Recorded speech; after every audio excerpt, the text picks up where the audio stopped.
The movie Gladiator begins with the Battle of the Romans against the Germans in 180 near present-day Vienna. Time seems to have rolled back almost 2,000 years backwards, and you see a real battle. Arrows are flying, the forest is burning, shaggy ones are rushing with clubs. Barbars, the Romans, who encountered the Germans, left memories of them, where it's hard to separate truth from fiction. In their view, the Germans were an unruly horde of barbarians, thirsty for blood and prey. Such seemed later contemporaries to their German descendants. Germany, like Russia, was historically formed gradually from the heterogeneous conglomeration of lands, peoples, different dialects. Things have happened to her. From Germany with advanced science to Kristallnacht. And all the monstrous things that you can't remember without of horror. As history has it, almost everything that happens in the Europe was inevitably associated with the Germans. The 20th century was particularly tragic for the Germans. The fierce advocates of the legend of the superiority of the German spirit had to survive total defeat in 2 world wars and beaten back to a broken home. Today I'm going to tell you how this nation came to be. I'll start my story, as always, with their name. The Germans call themselves Deutsch. The word comes from the Old Upper German, Dutisk, people.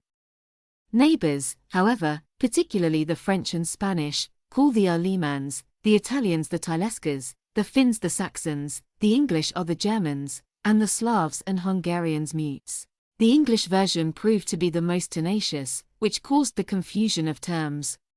In English, German means Deutscher, and Germany is a country of Germans. The word, Germany, came into use in ancient Rome, and the Romans most likely borrowed it from the Greeks. Antique authors put forward different versions of the origin of this name. The most credible view is that the word of Celtic origin goes either to the ger, neighbor, or else to the battle cry of germ. It may also be noted that the word ger in Germanic languages means dart, a short spear thrown with which often used in battle by the Germans. Thus, the Latin word Germanus may be a compound of ger plus manis, for hand with a dart, or the Germanic words ger plus man, for man with a dart, from a tribe so named by Julius Caesar in the 1st century BC. It's a name the Romans soon extended it to all its kindred tribes, who lived east of the Rhine River to the headwaters of the Danube. The Germans themselves never realized themselves as a single entity by the people. As for the name, German, it's worth noting that according to the ancient Russian documents, this word was used in the sense of a foreigner. 12th century, and in common parlance was found even in the 19th century. In the common people not only the mute were referred to as Germans, but also those who couldn't speak in Slavic and carried the Old Testament in his own language. The Novgorod Chronicle of 1203 offers a slightly different interpretation of the origin of the word, German, meaning those who live in a different lands. Vladimir Dal's explanatory dictionary has a clear explanation, that the Germans in Russia called all foreigners, except for Eastern peoples, and everything European automatically received the prefix Germanness, German tradition, German shoes, German dress, well etc., etc. Nikolai Gogol in his 19th century work, The Night Before the Christmas wrote, "We call anyone who is a German only from a foreign land, even if he were French or a Caesarian or a Swede, all Germans." At times the word was considered a swear word. Europeans who were not Orthodox were called by it, so the same way Muslims were called Basamans. And here's another hypothesis. Germans were called Germans because of the Germanic tribe of the Nemeths. Anyway, the question of why Germans are called Germans, there are 3 undertones: linguistic, my or don't understand, ethnic, Nemitz, and geographic, is not from our neighborhood. There is a word Germanic in the Russian language, but is the name nowadays given to the ancient tribes that inhabited in Europe, and the use of the word Germanic as a synonym for the Germans are limited. Dictionary German is tagged obsolete, so German in literary speech is preferable. The Germans were based on ancient Germanic tribes that mixed in the 1st centuries AD with the Celts in the southwest, and the south of what is now Germany, as well as with the Retis in the Alps. And the Germans are also the leaders among the Germans in the presence of Slavic blood. in the northern, eastern, and even northwestern territories. Germany many centuries ago was inhabited by Slavs. We are talking about the Palapa Slavs, who represented such large tribal associations such as the Lutici, Bodrici, Lusatians, Pomorians, and Rugians. It's believed that before the Slavs, there was some kind of ancient Germanic tribes. However, their names are quite strange: Rugers, meadows, Vienas, violets. Linguists see in them also a Slavic origin, simply handed down by the German throat. From the 13th century, the Baltic tribes of the Prussians were subjected to Germanization and the Slavs of Silesia. To date, the Slavic identity in the German milieu only the Lusatians saved. The Germans long before the Great Migration of the people in the 4th to 7th centuries dissolved a lot of European peoples. For this reason, scientists have no way of naming Germanic to a specific haplogroup. It is generally believed that the Germans carry the main lines are R1a, R1, R1b. Nevertheless, it is still possible to trace the kinship. For example, 16% of Germans and 23% of the Austrians are dominated by the R1a haplogroup. It prevails in many Slavs as well. They're not the only ones, though. But still, the closest bloodlines to the Germans, scientists consider the Danes and the southern Swedes. After all, their Germanic ancestors were formed from Indo-European tribes settled in Jutland, the Lower Elbe and southern Scandinavia. In the 1st century BC, their ancestral home was northern Europe, from whence they began to advance southward. In doing so, they came into contact with indigenous people by the Celts, who were gradually displaced. From them the Germanics were distinguished by their tall stature, blue eyes, with a pinkish hair color and a warlike and enterprising personality character. The Germans are commonly divided into 3 groups. The northern group was represented by those who inhabited the Scandinavian peninsula and the Baltic Sea coast of the Swains, Danes, and other tribes. The eastern group, those who lived in the east of the river,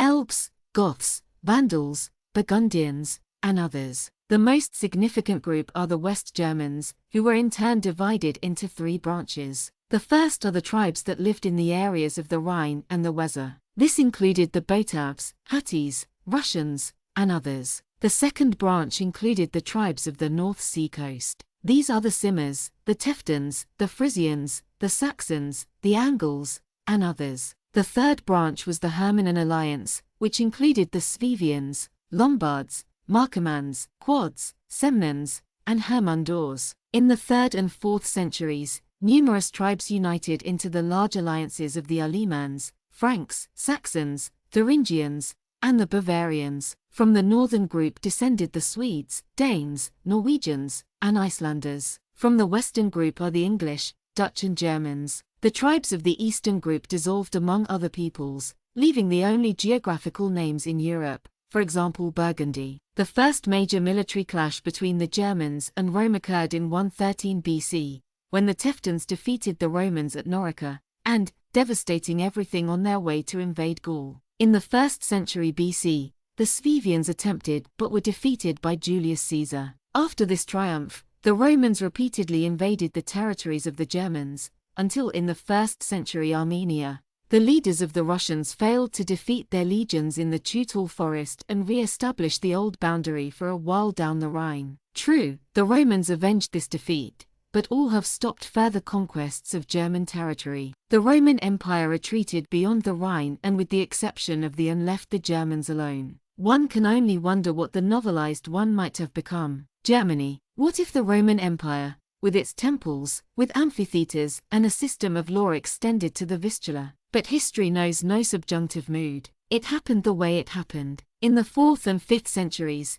the Germans began to settle on the west, founding there the barbarian kingdoms of the Anglo-Saxons in Britain, the Franks in Gaul, the Alemans in southwestern Germany, Visigoths in Spain, Ostrogoths in Italy. In 410, for the first time in nearly 800 years, Rome was taken and sacked by the Visigoths. After 45 years, it was taken over and looted by Vandals. In 476, the Germans who served in the Roman army put an end to the existence of the empire by overthrowing the last emperor Romulus Augustula. The Franks are first mentioned in European chronicles of the 3rd century. What the word Frank means has yet to be determined clearly. The thing is, that's what they called it. More than one tribe, but a whole alliance of Germanic tribes. The wild and unbridled Franks were quite annoying to the Roman Empire. In the 5th century, they got so violent, conquered almost the entire province of Gaul, the home of Asterix and Obelix, which by then belonged to Rome. Their leader,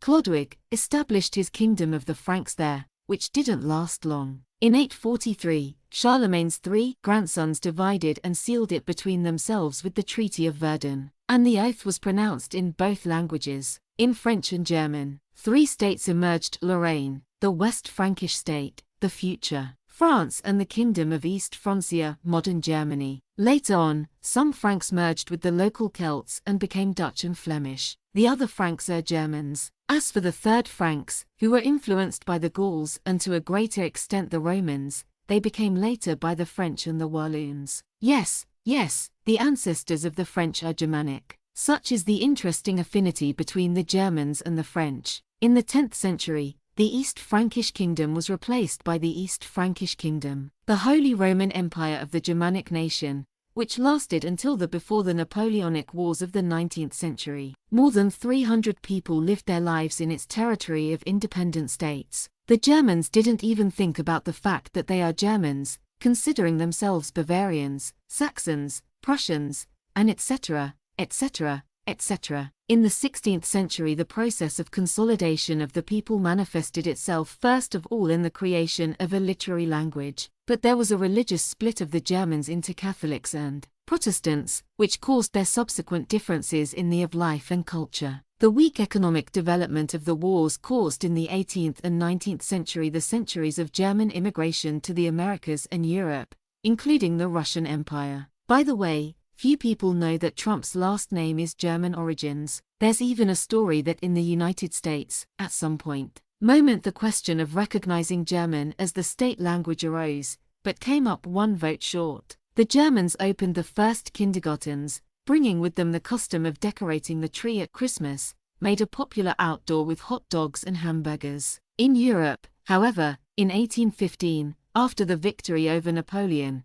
the Congress of Vienna established a new order. A German union of 38 states was established, and this event did not mean a final unification Germany. The state system in these states ranged from absolute monarchy to parliamentary democracy. There was little in common between them, and on the central no one paid much attention to power. But then Chancellor Otto von Bismarck decided that Germany should finally become united by a country. The achievement of this goal was greatly aided by the success of the war against France 1870–71. As a result, the German alliance was greatly strengthened, in that the including through reparations from France and other countries pulled up to a strong ally, which was now called the Kaiserreich, Imperial Reich. The reforms caused a rapid development of industry. The concentration of population in cities began to erase ethnographic features. From that point on, Germany can be considered a unified state, and the Germans as one people. And that's the end of it. Thank you for your attention. I hope you enjoyed the video. If so, be sure to give it a like, and leave your opinions in the comments. Bye.